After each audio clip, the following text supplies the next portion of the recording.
Guys, mang-harvest taog munggos. Eto na, nakuha ko.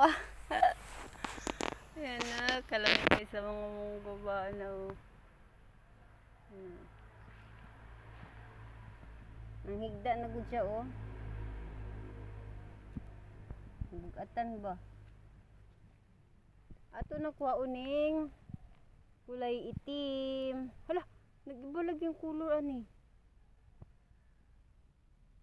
Ano ibig sabihin ani? Sobra na siyang patay? Hala, ano ka ibig sabihin yan?